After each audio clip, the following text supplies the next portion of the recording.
안녕하세요. 오늘도 사연 살롱을 찾아주셔서 감사합니다.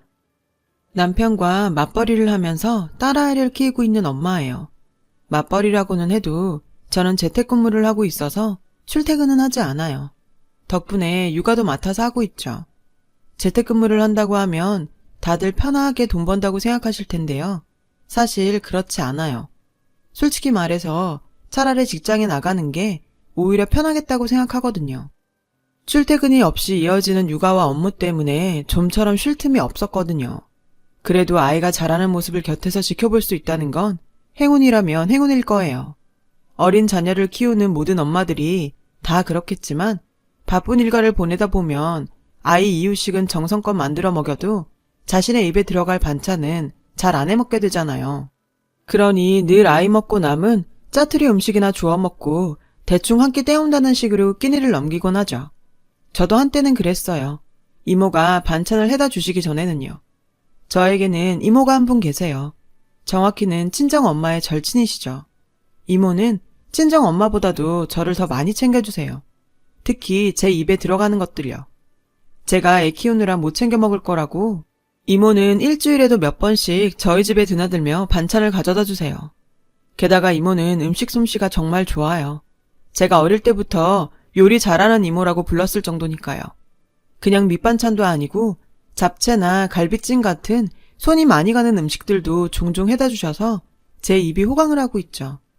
남편도 제 음식보다 이모 음식을 더 좋아하고요.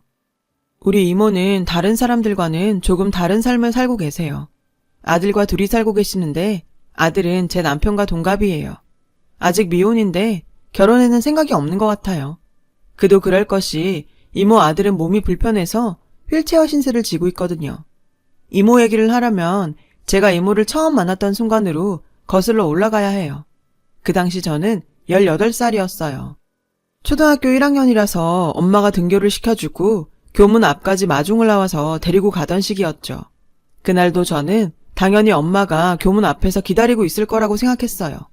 그런데 늘 먼저 와 있던 엄마가 그날따라 보이지 않는 거예요. 저는 엄마 손을 잡고 집에 가는 친구들을 보면서 엄마를 기다리고 있었어요. 하지만 30분 넘게 지나도록 엄마는 오지 않았어요. 다른 1학년 아이들은 이미 다 빠져나간 상태였죠. 결국 저는 혼자 집으로 걸어왔어요. 현관문을 열었더니 현관에 놓인 엄마 신발이 눈에 들어왔어요. 그걸 보니 화가 나더라고요. 그래서 왜 데리러 안 왔냐고 투덜거리며 제 방으로 들어갔죠. 그런데 제 방에 낯선 아줌마가 이불을 덮고 자고 있지 뭐예요. 깊이 잠이 들었는지 제 목소리를 듣고도 일어나지 않더라고요. 그때 마침 방으로 들어온 엄마는 제 손을 끌고 거실로 나왔어요. 그리고는 소리 죽여 말했죠. 수연아, 방에 계신 분은 엄마 친구야. 엄마가 수연이만 할 때부터 정말 친하게 지냈던 친구인데 어른이 되고 연락이 끊겼다가 오늘 갑자기 만나게 됐어. 이모가 몸도 아프고 지금 갈 곳이 없어. 그러니까 며칠만 수연이랑 방 좀 같이 쓰면 안 될까? 저는 그러겠다고 했어요. 엄마는 제 머리를 쓰다듬어 주시고는 간식을 꺼내주셨죠. 1시간 정도 지났을까요? 잠에서 깬 이모는 저를 보고 살갑게 인사를 해주었어요. 저희 엄마 어렸을 때랑 똑 닮았다며 신기해하면서 절 바라보셨죠. 이모 목소리는 힘이 없어 보였지만 왠지 다정하고 따뜻해서 저는 이모에게 금세 호감을 느꼈어요. 이모는 우리 외할머니 집에서 같이 살게 되었어요.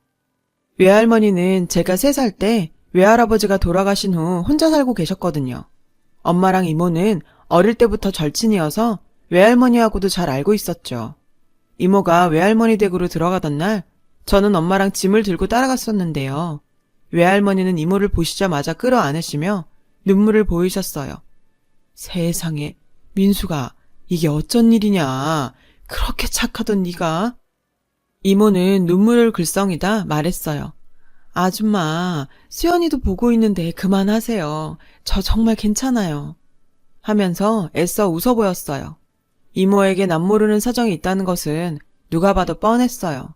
실제로 엄마에게 이모는 왜 가족도 없고 집도 없냐고 물어본 적이 있어요. 그때 엄마는 차분하고 진지한 눈으로 제게 이렇게 말씀하셨죠. 수연아, 사람들한테는 너무 아파서 말 못하는 얘기가 있어. 이모가 지금 그래. 이모가 그 얘기를 다시 하려면 너무 마음이 아플 거야. 수연이가 크면 알게 될 테니까 조금만 기다려주지 않을래? 그래서 그날 이후로 저는 궁금증을 꾹꾹 누르면서 이모 앞에서 아무 말도 질문도 하지 않았어요. 이모를 마음 아프게 하기는 싫었거든요. 저는 이모와 급속도로 친해졌어요. 외할머니가 원래 혼자 사셔서 엄마랑 저는 자주 놀러 갔었거든요. 외로우실까봐요. 그래서 이모하고도 자주 마주치게 되었고, 이모는 제가 가면 늘 맛있는 간식을 만들어 주었어요. 자세히는 몰랐지만 이모는 당장 집을 구할 형편이 되지 못했어요. 외할머니와 엄마에게 최대한 빨리 집을 구해서 나가겠다고 했지만 이모가 모아둔 돈으로는 택도 없었죠. 민수가 나갈 생각 말고 여기서 그냥 편히 살아. 너도 내 딸 같은 애야. 외할머니는 이모를 위로하곤 하셨어요. 이모는 얼마 뒤 동네 반찬 가게에서 반찬을 만드는 일을 하게 됐어요. 이모는 외할머니가 사양을 해도 월급의 일정 금액을 떼서 월세처럼 드렸고 저축하는 거 외에는 저를 데리고 놀러 가거나 제게 맛있는 걸 사주는 데 썼어요. 이모는 저를 자식처럼 챙겨주었어요.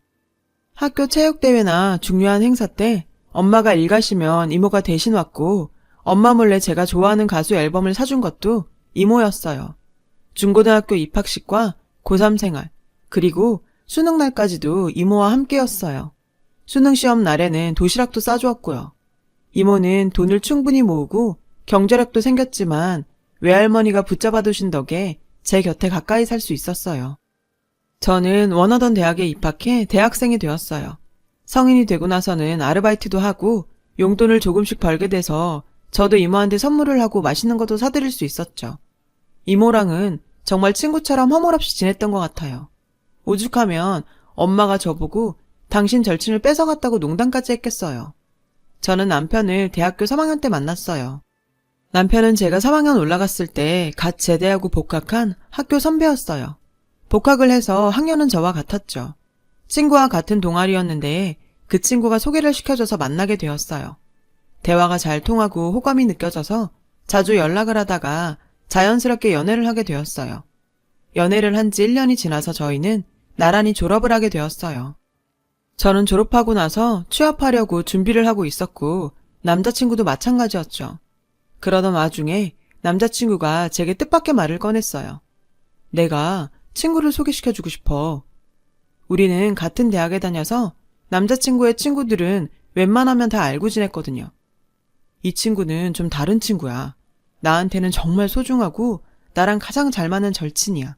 그래서 우리 사이에 정말 확신이 들었을 때 꼭 소개시켜주고 싶었어. 남자친구의 말에서 저는 아, 진짜 소중한 절친이구나 하는 것을 느꼈고 알겠다고 대답했어요. 남자친구는 주말에 친구를 만나러 가자고 했어요. 그 주 토요일 남자친구와 1시간 정도 버스를 타고 도착한 곳은 도시에서 조금 떨어진 한적한 곳이었어요. 도착한 건물에는 장애인 복지관이라고 적혀 있었어요. 남자친구는 익숙한 듯 건물로 들어가 그곳 직원분들에게 인사를 건넸어요. 결혼 생각하고 있는 여자친구예요. 라고 절 소개해서 조금 쑥스럽기도 했죠. 남자친구의 손을 잡고 조금 긴장한 채로 한 방으로 갔어요. 문을 두드리니 조금 뒤에 문이 열리고 한 남자가 나왔어요. 환하게 웃는 얼굴로 남자친구를 맞은 그 남자는 마른 체구로 휠체어를 타고 있었어요. 잘 지냈냐? 내가 형수님 모셔왔다. 농담을 건네며 남자친구가 저를 인사시켜 주었어요. 여기는 내 친구 정우야. 여기는 내 여자친구 수연이. 정우 씨는 환하게 웃으면서 손을 내밀어 악수를 청했어요. 민준이한테 얘기 많이 들었어요. 결혼할 생각으로 만나고 있다고요. 꼭 뵙고 싶었어요. 정우 씨는 13살 때 교통사고를 크게 당한 뒤 하반신 마비가 되었다고 했어요. 불행하게도 가족들은 장애를 가진 정우 씨를 책임지기 싫어해서 불행한 청소년기를 보냈다고 해요. 정말 죽고 싶었죠. 민준이 아니었음 저 죽었어요. 남자친구는 정우 씨를 챙기면서 자기 집에서 재우면서 정우 씨를 응원해 주었다고 했어요. 그리고 정우 씨가 성인이 되고 나서 독립을 하고 싶다고 하자 복지시설과 경제적 지원을 모두 나서서 알아봐주고 이곳에서 독립할 수 있도록 도와주었죠. 장애도 힘든데 가족들도 등을 돌렸다니 얼마나 힘들었을지 안타까웠어요. 그래도 남자친구 같은 친구를 만난 건 다행이다 싶었어요. 남자친구가 자랑스럽기도 했고요. 정우는 사이버 대학에서 컴퓨터 전공을 하고 있고 지금 프로그램을 개발하고 있어. 장애인들을 위한 프로그램인데 하반신 마비뿐 아니라 신체 장애가 있는 사람들이 컴퓨터를 수월하게 쓸 수 있게 알려주고 유용하게 쓸 수 있도록 도와주는 프로그램이야. 남자친구는 제게 자랑하듯 말했어요. 아직 개발 단계지만 꼭 진짜 사업으로 키워보고 싶어요. 할 수 있는 게 손 쓰는 거니까요. 컴퓨터를 끼고 살았거든요. 라며 정우 씨는 수줍게 말했죠. 그날 이후로 남자친구랑 자주 정우 씨를 찾아갔어요. 만나면 셋이서 수다도 떨고 신나게 놀았죠. 그러던 어느 날 저는 예상치 못한 사실을 하나 발견하게 되었어요. 정우 씨 방에는 사진이 딱 하나 있었는데 바로 갓난아기였던 정우 씨를 안고 있는 부모님과 찍은 사진이었죠. 아버지 부부는 접어두고 정우 씨를 안고 있는 어머니만 남겨두었더라고요. 아버지가 미워서요. 어머니는 돌아가셨어요. 제가 어릴 때요. 새어머니가 생겼는데 새어머니가 절 싫어하셨어요. 저를 복지시설로 보내자고 그렇게 아버지를 들들 볶았는데 아버지는 절 보내지도 못하고 새어머니 등살에 시달리는 것도 싫으니까 저를 없는 애 취급을 하셨어요. 배달은 동생만 챙겼죠. 정우 씨 어머니는 정우 씨가 10살 때 돌아가셨다고 했어요. 어머니 기억이 아직도 선명하다고 하더군요. 아직도 많이 그립다고요. 그 말을 듣고 저는 사진을 들여다봤어요. 근데 뭔가 이상했어요. 사진 속 정우 씨 어머니의 얼굴이 왠지 익숙하고 낯이 익었거든요. 동그랗고 고운 얼굴이었어요. 그 순간 떠오르는 얼굴이 하나 있었어요. 바로 이모의 얼굴이었죠. 그리고 어느 날 갑자기 나타난 이모에 대해 엄마가 했던 말들이 떠올랐어요. 이모에겐 아픈 사연이 있다는 얘기요. 저는 정우 씨 모르게 핸드폰으로 정우 씨 어머니 사진을 찍었어요. 그렇지만 집에 돌아와서도 며칠을 혼자서 끙끙 앓았어요. 이걸 어떻게 해야 하나 싶어서요. 혹시나 제가 혼자 헛다리 짚은 건 아닐까 싶어서 내내 고민했죠. 그렇게 열흘 정도가 지나고 저는 결국 이모를 찾아갔어요. 이모는 늘 그렇듯이 저를 반갑게 맞아주었어요. 30분 정도 의미 없는 대화를 하다가 핸드폰에 있는 사진을 보여주었어요. 이거 혹시 이모야? 눈을 가늘게 뜨고 사진을 보던 이모는 얼굴이 하얗게 질렸어요. 이거 어디서 났어? 저는 남자친구의 절친인 정우라는 사람의 사진이라고 말했어요. 제 입에서 정우라는 이름을 듣자마자 이모는 입을 틀어막고 울기 시작했어요. 숨죽여 울던 울음이 점점 커지고 이모는 결국 오열했어요. 저는 당황해서 어쩔 줄 몰랐죠. 이모는 한참을 울고는 겨우 진정을 하고는 제게 물었어요. 어디서 정우를 어떻게 만났냐고요. 저는 정우 씨를 만나게 된 계기와 남자친구 얘기를 해주었고 제 이야기를 들은 이모는 정우 씨가 장애인이란 말에 소스라치게 놀랐어요. 그리고 엄마가 죽었다고 하더란 얘기에 뭐? 정우는 내가 죽은 줄 안다고? 라고 물으며 황당해했어요. 그리고 그날 저는 꽁꽁 감춰왔던 이모의 숨겨진 이야기를 듣게 되었어요. 나랑 네 엄마 정희는 초등학교 때부터 동네 친구였어. 서로 친자매처럼 붙어 다녔지. 여중을 가고 같은 여고를 또 가고 그렇게 대학도 같이 갈 줄 알았어. 그런데 우리 집안에 일이 터졌어. 아빠가 사업 중에 사기를 당하신 거야.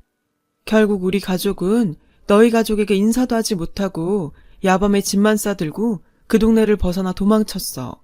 빚쟁이를 피해서 말이야. 대학이고 뭐고 각종 아르바이트에 닥치는 대로 일해 돈을 벌었어. 그때 정우 아빠를 만났어. 내가 일하는 다방에 오던 남자였어. 누가 봐도 잘 사는 집 남자였지. 내가 좋다고 찾아왔고 늘 쫓아다녔어. 나는 처음엔 주제넘는 짓이라고 생각해서 거절했는데 계속 다가오니까 흔들리더라. 그래서 결국 그 사람과 사귀게 되었어. 몇 년을 아무 일 없이 만났어. 정말 아무 일 없이. 그런데 갑자기 덜컥 임신이 된 거야. 겁이 났지만 정우 아빠는 날 책임지고 결혼하겠다고 했고 나는 그렇게 결혼을 하게 되었어. 그 집에서 나는 환영받지 못했어. 시댁에선 가진 거 없는 날 못마땅해 했거든. 그래도 예쁨 받아보겠다고 임신한 몸으로 온갖 일을 다 했어. 씹사리가 고됐지만 버틸 수 있었어. 정우가 태어나고부터는 정우는 내 빛이었고 사랑하는 힘이었어. 그러다가 정우 아빠랑 이혼을 했어. 정우가 10살 때 정우 아빠에게 여자가 있다는 걸 알았거든. 나한테 그러더라. 그 여자랑 살고 싶다고. 양육권 포기하고 깔끔하게 이혼해주면 위자료는 넉넉히 챙겨준다나? 그러면서 애는 자기가 키우겠다는 거야. 내 힘으로는 애 교육이고 뭐고 제대로 못 시킬 거라고. 애 앞에 나타나지 않겠다고 약속만 하면 애는 진짜 제대로 키워준다고. 나한테는 정우가 중요했어. 정우의 미래를 위해서 내가 떠나는 게 맞다고 생각했어. 가슴이 찢어지는 것 같았지만 내 자식을 위해서라면 참을 수 있다고 생각했어. 그래서 새벽에 몰래 짐을 싸들고 나왔어. 친정으로 갈 수는 없었어. 그래서 내가 살던 동네로 돌아온 거야. 그리고 내 가장 친한 친구를 찾아온 거지. 그날이 수연이 너랑 처음 만난 그날이야. 내가 8살이던 그날. 이모 이야기를 들으면서 많이 울었어요. 그날 집으로 돌아와 엄마한테 모든 얘기를 했고 남자친구에게도 전화를 걸어 얘기했어요. 남자친구는 놀라면서 당장 모시고 가자고 하더군요. 하지만 이모는 한참을 망설였어요. 내가 정우한테 너무 죄인이야 라면서요. 하지만 저희 엄마랑 남자친구까지 찾아와 설득을 하자 결국 이모는 정우 씨를 찾아갔어요. 정우 씨의 방문을 열고 들어간 순간 이모는 울음을 터뜨렸어요. 정우야, 엄마야, 엄마. 이모는 울면서 말도 제대로 하지 못했고 혼란스러운 정우 씨에게 남자친구가 그간의 이야기를 들려주었어요. 정우 씨는 아버지가 엄마는 교통사고로 죽었다고 했다며 말을 더듬었고 이모는 지갑에 늘 갖고 다니던 정우 씨 사진을 꺼내 보이며 증명했어요. 그 사진에서 젊은 이모는 어린 정우 씨를 안고 자전거를 타고 있었어요.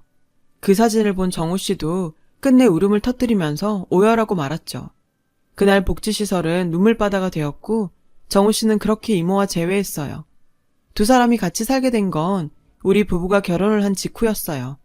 정우 씨가 준비하던 프로그램이 꽤 좋은 반응을 얻고 판매가 되었거든요. 덕분에 독립을 할 자금도 생겼고요. 두 사람은 크지는 않지만 빌라를 얻어서 같이 살게 되었어요. 정우 씨는 그 후로도 본가와는 인연을 끊었다고 해요. 부친의 거짓말을 용서할 수 없어서였죠. 이모와 정우 씨는 아직도 저와 남편에게 고마워해요. 저는 이 모든 게 이모가 그동안 했던 고생의 보답을 받은 거라고 생각해요. 정우 씨도 그렇고요. 정우 씨는 장애가 있고 이모의 도움을 받으며 살아야 하지만 당당하게 자기의 일을 하고 있어요. 무엇보다 행복하게 살고 있고요. 제 아이에게도 좋은 삼촌이고요. 만나야 할 사람은 꼭 언젠가 만나나 봐요. 게다가 천년이었으니 말이에요. 긴 시간을 서로로 그리워하면서 살았던 두 사람이 이제는 진심으로 행복하게만 살았으면 좋겠어요. 긴 사연을 들어주셔서 감사합니다. 여러분, 사연 댓글에 응원과 현명한 조언 부탁드려요. 좋아요와 구독은 저에게 큰 힘이 됩니다. 오늘도 좋은 일 가득하세요.